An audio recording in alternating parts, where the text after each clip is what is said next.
Hey. Welcome to PPK Podcast for another episode. Yeah. Let's go. Once again, I got a side guest with me. I'm here again. Devon Jackson. Yeah, he kind of he's kind of being a part of the PPK Podcast. It is what it is. I'm grateful. I'm grateful. Come on, man. All we work on is day by day, situation by situation. Our whole plan: get better. So today's topic, as you see, are you willing to pull in the work? Right. So we get a lot of questions in regards to marriage when you're talking about coming back home. Like, tell us. I know we both was left home and now we're reconciling. God is restoring everything. And talk to me about when you came back home. What was the mindset and the process that you had to think about, because it was going to take some type of work? So the way the situation was between Max and I, my wife, was before, let me give you some context. Before we separated, we moved into, her mother had just passed away, and we moved from our apartment to her house. And so her mom left her house and things. And as soon as we moved in, it, maybe like a week or so later, we were literally moving in, and it just came to a head. And that's when it kind of jump started. Guess where the separation kick started. And then, I went back to my apartment, the apartment that we were in, luckily it was still available. And then the 2 years of separation was there. And then, she, in that span of 2 years, God was telling her one of the instructions that God gave her was to get rid of the house and to move forward and to just start with me, if you will, start over. And so, which was something that's, again, her sacrificing, but that's another podcast. And she came back to the apartment I was in, and then we just kind of started there. I think the transition was the thing that jump started our coming back was, it probably wasn't with me. It was, I said to her, "You're a different person. I'm a different person. Let's just start over. Start over." And so I think I wasn't different. I think I just was in the space. Now that I think about it and process it, I was just in a space where my frustration was gone and low, and my toleration was high. And so I was able to think clearly and to think, all right, I need to do what I need to do to keep my family together. And so that's when it kind of jump started. And then we just started doing things. We were talking about this in another podcast. Then it started working where I had to really be silent, and I really had to be quiet, because I didn't know how to be a leader at the time. I thought I did, but I knew inside I didn't. And I had to be really quiet, because she would say things, and she would say things like, "I don't want to sleep in this bed," because that was the bed that, I was in with other folks. And "I don't want to sit in this couch, and I don't have these dishes." And I'm like, all right, so how are we going to, we just bought this section costs $1,200. These dishes were given to me by so-and-so. This mattress costs some money, and we got to get a bedroom set. And I'm like, this doesn't make sense. That's not a wisdom. Right. So it was the big part about it was a mentality change. I had to really, and I'm still working at it. I had to really start listening to her and listening to her perspective. That's what it really. I had to. What's the phrase? I had to be mindful of her perspective more than my own. That's very good, and that's work right there. That's work when you have to literally change the way you think about another person or the situation. When you guys say, "Okay, we're gonna get back together and we're gonna start over," do you really start over? Do we really? It's like, do you start over? Because, excuse me, in your back of your mind and your subconscious, you still have the thoughts. You still have what happened, and you're having to now process, what is she thinking about? Yeah. Is she thinking about that? Yes. How do I deal with that if that comes up? What do I do with this? And they're dealing with, when do I get to say my feelings? When do I get to, they have but that's when you just said you have to be able to see their perspective, because we would never be able to experience what they experienced, because it's their experience. We experienced something different because we were on the other side of it. So when you say, now I have to pay attention to her perspective and how she feels and what she thinks about it, that's like really and truly reprogramming your mind. That's work. You said it. It was, what is she thinking? I think that was the work. I believe I'm at a place right now where it's nature. It's that's the first response, the first way of thinking. But when we first got back together, reconciled, that was the hard thing to think about, because then I was still in that, well, she did something too. I was still in that. Are we in my mind, I was like, are we going to talk about what she did and all the things that I know we're bringing up to service, all the stuff I did during separation, but what about what got us to this point? Like it wasn't just me, and I had to fight that to be silent around it, because I wanted to talk about it so bad. But I knew that bringing it up at that time was detrimental, dangerous. Let me say dangerous to the reconciliation we were trying to do, because I knew I was still feeling a certain type of way. It's funny because I'd say that was 2020 when we got back together. Here we are, 2025. I just realized maybe like a couple weeks ago that there were some things I still haven't forgiven, or I thought I forgave, but I didn't forgive. And I wasn't treating her like I didn't forgive, but I still had those feelings rolling around. And so I'm like, man, I really need to focus on what I need to let go of. Right. Because if we want to be in total restoration, I can't be holding on to this stuff. So it was really, really, really challenging in the beginning, because I was still in that, well, she did this, so I'm chill. But that was my mindset. It didn't come out because I didn't want to lose my family again, but that was my mindset. And it it took some work. But understanding and I want men to know that you can go back home. Yeah. You really can go back home, but understand that it's going to take work, right? And you can't be afraid of the work. You can't be afraid of fixing something that you broke.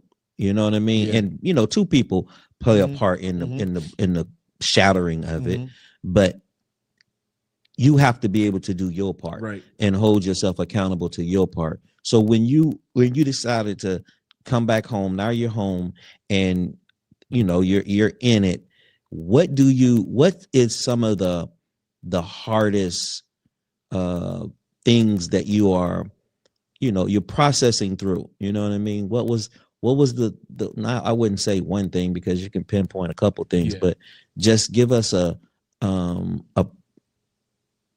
process of how you got through, one of the hard parts of your coming back. And it's something I'm still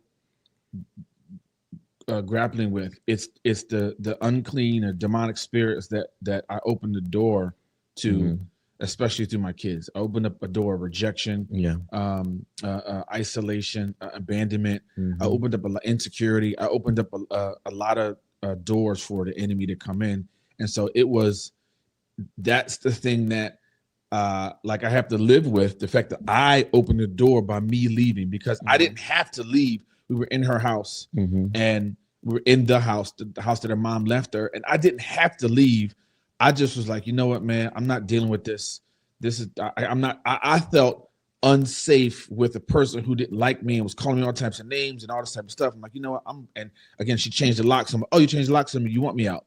Bet. That was an excuse for me to go and get my own, right? And do me, right? And so, but in that, I remember picking up my son and my daughter, dropping my son and my daughter off, just them crying because I was leaving. Dropping them off. And that will never leave that image and feeling would never leave. And all of that was because of what those moments is what opened up the door for the enemy to say, oh, so I'm going to speak to my son Xavier about him being abandoned and rejected, and Avery about her things and being a perfectionist and things of that nature, you know. And so that's the thing that I'm grappling with, is like, all right, I need to constantly now work on deliverance for the family. I need to figure out how to do it. Like, I'm in my second class in deliverance because of those things, because I don't want that stuff to then lay dormant in their family. I got to cast that stuff out now, because if I don't, it's going to stay in Xavier. And then when he has children, I'll pass to them, and Avery, when she has children. So I don't want those things to happen. And so grasping the idea that I opened that door is like, it's heartbreaking, because here I am responsible for the family, and I'm causing harm, causing generational harm. And I don't want that. Like, I can't, I can only imagine being 90 years old. Although I'm getting raptured. I can imagine being 90 years old and my grandson talking about, yeah, you know, dad left me. I can't imagine it. I can't imagine it. So that was hard to grab. It's still it's still challenging. But again, I'm trying to do the things now so that it doesn't happen. You know, that's kind of good, because we were talking about that last night on PPK. We have a PPK men's group where Tuesdays men's just talks Tuesday, 8:00 Eastern Standard Time. It's on Zoom. If you're interested in it, you can go to my website, ppkglobal.org, scroll down, then you'll see Tuesdays meetings. Listen, these meetings are phenomenal. Last night was, I mean, it was straight fire. It made us think, it made us cry, it made us really and truly adjust the way that we see things. And so you saying that, when you said what you just said about your children, I can remember going back, God saying, I need you to go backwards, right? You know, it was a question that I asked the men, was like, if you had a chance to go back, what would you change? Like, if you had an opportunity to go back, what would you change? Some people say, well, I wouldn't really change anything. And so a couple people said that. And then some people said, well, I change everything. And what I said was, if I had a chance to go back and fix things, it's not about just fixing me. It's about fixing the damage that I've caused. It's the fixing the damage that I caused. And that's the hardest thing for a man to look at, is to go back and look and fix what he broke. Right. Because what happens is, you'll go to I won't fix anything because this made me the man that I am. Well, through the process of the things that you did, if I had a chance to go back and fix it, and knowing what I know now, then I wouldn't be, that circumstance would have been, I would have changed it. And so when you have an opportunity, and that's just like God gives us an opportunity to redo things. Right. And so now when you get a chance to redo, now what is it going to look like? If to know better is to do better. And so if you know what to do, and you go back and you start to fix the damage that you caused, fix the relationship, fix communication, fix even your habits, you know, that you did. You wouldn't pick up those habits that you picked up, or associated with the people, or connected, you know, attach yourself with soul ties to people.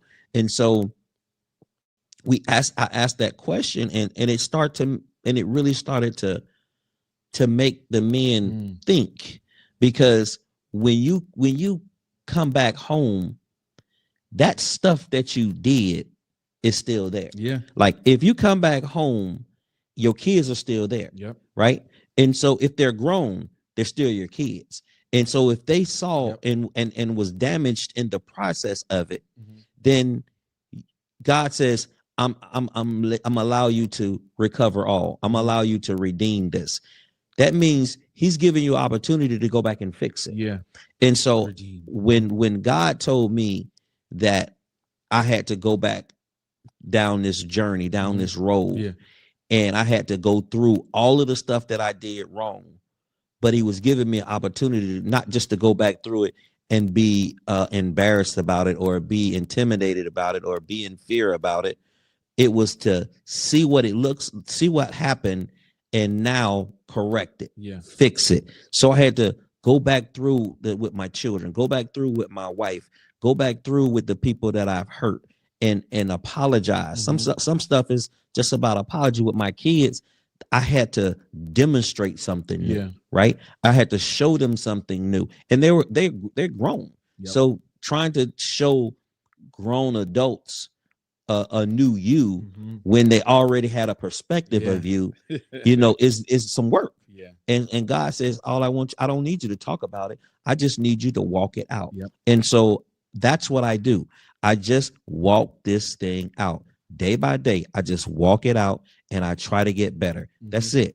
That's it. And so when you started talking about your kids and you start talking about the generational things, God is the comeback home is now you know what the process is, you know what the situation is, and on top of it, you said, "Well, I'm on my second deliverance class," so that means you're now understanding these demonic activities or demonic potholes that try to snare the men and snare the bloodline. What it does is it tries to create a breach in the bloodline, so it can bring an infection into the bloodline, and that if nobody pays attention to it, all it does is continue to go from DNA from generation to generation through the DNA. It's like something being put in your bloodstream.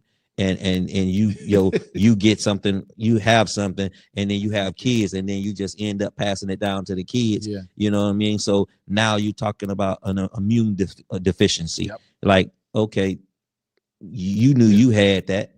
Then how do we counteract that so my children don't get that? So it's the same thing, but most people, I'm not saying most people, but a lot of people don't pay attention to spiritual warfare or deliverance, man. And we just go through life doing life. Like, long as I work, long as I'm a man, as long as I work, I got a job, I put a roof over your head, put clothes on your back, and food on the table. I'm taking care, I'm mowing my yard, I'm doing all of these things. I'm a man. That's just what you're supposed to do. What about, that's the natural aspect of what you're supposed to do. What about the spiritual aspect of what you're supposed to do? We put all of that stuff on our spouse. So when we come back home and now you're in a good place, you're in a better place, and now you're understanding that I have to be a better leader. Now, how is the work process for you being, especially if you have a wife that is a leader, a wife that is strong and submitted. So when you have that gives you some type of stability, but it's still work. And I don't think most people that are waiting on their spouse, what it's going to take, the work that it's going to take on both people. It's some work. Both people, because you're literally going to have to allow God to whitewash everything that happened in the past, like whitewash, until it becomes a time where that stuff, you can have healthy conversations. If you can't have healthy, that's, people always laugh about me and my wife. Like, how can y'all just talk about that? Like, and laugh about it, because it took work. That was a process of healing to both of us, to a place where we can now have a conversation about me leaving, or me, leaving and the house in foreclosure, or, me having, drugs in the car while she's getting ready to go to work.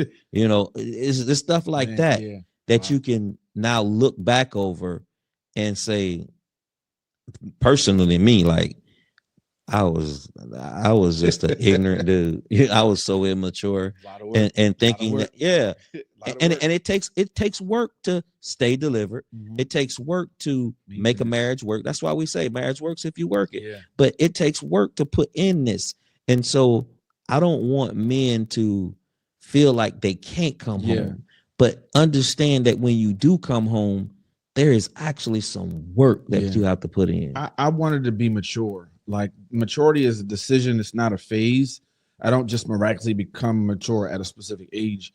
And so me saying we're different people, let's just start over, was that decision for me to be like, all right, I need to step up and be an actual leader. Because I thought I was, part of me knew that I wasn't. Yeah. I'm like, all right, I need to be that. And so it's funny to go back. You said what I would change.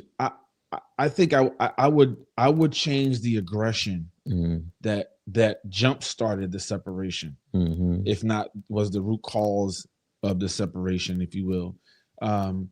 My frustration level was really high. Like I was really frustrated just with life, just not life, but Max and I had been friends. We were friends for years until we went to college. We met in college in '96. Wow. And we were really close. We were really close. I was dating her roommate at the time, and Max and I we just had that chemistry, if you will. I wasn't dating Max. We did nothing in college. It was, in fact, all the people would come to me asking me about Max. All the guys would come to me asking about Max because they knew we were close. I'm like, she's fine, like whatever, you know. But we were really close, and then to be married, you know, it just was great. You know, before that, I was cool.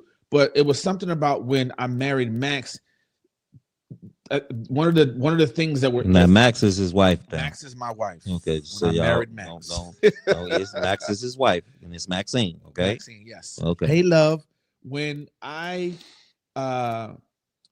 during our marriage, the first 5 years, there was a lot of I had a temper, and I didn't have a temper beforehand. And I said, I thought, I'm like, why did I have a temper? Like, I don't remember having a temper because I had a son prior to our marriage. And I was cool. You know, I mean, I would get frustrated here and there, but it wasn't to the level of that I had when I was with Max. And I realized that's because the God in her would came encounter with the demons that were in me from my father's stirring them up. Yep, stirring them up. And I was it just caused a lot. And then that one night, it was just aggressive. It wasn't hitting and all that type of stuff. Was not an abusive. Am not an abusive type of person. We just got aggressive, and then if there was something I needed to change, the conversation got aggressive. Yeah, it just, if there was one thing I want to change or could change, it would be that, because of the stuff, because of the fear that it caused my wife, because the fear of, wait, it wasn't reverence, it was afraid, it was that spirit that came in there that I again let in. That's what I would, that is something that I would change. Like the what we do now, the work we have to do now is just, it's restoring all that stuff. I need to restore I need you to feel safe with me. I don't want you to be afraid of me. I do want you to have a reverence for my position as the priest, prophet, and king of the family. Sure, absolutely. But I don't want you to fear who I am. So for me, a lot of it is, when I have a decision to make, a lot of it is, let me ask her. Like I had to ask her, financially, we're kind of really, really trying to be frugal with what we have, because both of us aren't working right now, but God is providing. And so God provides specific times. And there's a Fishers and Men retreat coming up in June 5th to 9th. I think all the spots are taken. Y'all can't come yet, but next year when we have it. Anyway, I asked her, I'm like, listen, I want to go on the retreat. Is it financially set for us to go? And here I am, the man, asking her, you know what I'm saying? Like, I'm okay doing that, right? She's, and when it comes to finances, I can look at her and specific things. I know what we have to pay for. I'm like, is it cool? I want to go. I don't have to go. God's not saying I have to go, but I would like to go to kind of have the fellowship with the men. And she said, no, I want you to go because God told me you need to go. Oh, okay, that's fine, right? And so, like, I want her to feel safe enough to be vulnerable and to be confident. She is a strong woman, like you said. Yeah. And I say this all the time, that Max is one of the most righteous people I know. And so another piece I had to work at was my confidence level, because Max grew up in the church. I did not. I got saved at 22. Max was saved when she was 14, I believe. And so I didn't grow up in the church. And so I'm learning about church, seeing church culture and reading the scriptures and all those type of things. I'm thinking, oh, do I have to do this? Do I have to do this? Do I have to pray like that? Do I have to sound like that? I don't know. I'm always a person who, I don't want to say questions, but I'm like, I don't take stuff for what it is. Like, I study to show myself approved, whether it's in the world or in the scriptures. And so, you know, I would look at her and I would see how I would look at her so righteous. I would look at her being so righteous and I would think, oh, I want to be like that. When that's not what God called me to be. He called me to be me and how I am. And so I would compare myself. Like, I don't pray as long as she does. Yeah. I don't think anybody does. So, but you know how she does it. I just do it myself. I do me, the me that God made me. And so a lot of the work was me feeling secure. I had to decrease my insecurity. I had to be more secure in who I was in God. Right. And so that was a lot of work. It's still work, because sometimes the enemy wants to, you don't pray like her. Well, I don't need to. Now I'm confident enough to say, well, I don't need to. So, because he likes to whisper sweet nothings into my ear. Oh yeah. Anything that's going to cause discord. Yeah. So once again, you know, I thank y'all for joining us for another round of PPK podcast with my guest, Mr. Devon Jackson. It's been truly a blessing, and thank you for joining me for the second time. You know what I mean? So we like rocking it like this, because being able to talk about where we come from and what's getting ready to happen. He brought up, we have a men's fishing retreat. I think all of the numbers are locked in now. I don't know, might have one. I don't know. I think somebody canceled. So it might just be one spot left. And now this is 2025. So if you hear this or see this later, know that it's over. And it's June 5th through the 9th. Yes. We'll be in Tampa, Florida. We're going to have a great time of fellowship, fishing and fellowship. We're going Fisher of Men Retreat. If you're interested, go to our PPK podcast. And I mean, PPK podcast, ppkglobal.org. Go to the website and check us out. If you want to listen to the podcast, go look and check the archives. We got some content now. We're everywhere. It's streaming on all platforms. PPK Global Podcast. I need you to go in there and subscribe. I want you to make this thing a hit. Yeah. Let's go. We're talking about men's business and men's work biblically. All right. And remember, day by day, situation by situation, get better. That's it. All we ask, just to get better. But you got to take it day by day, situation by situation. Amen. Hey, y'all have a blessed day.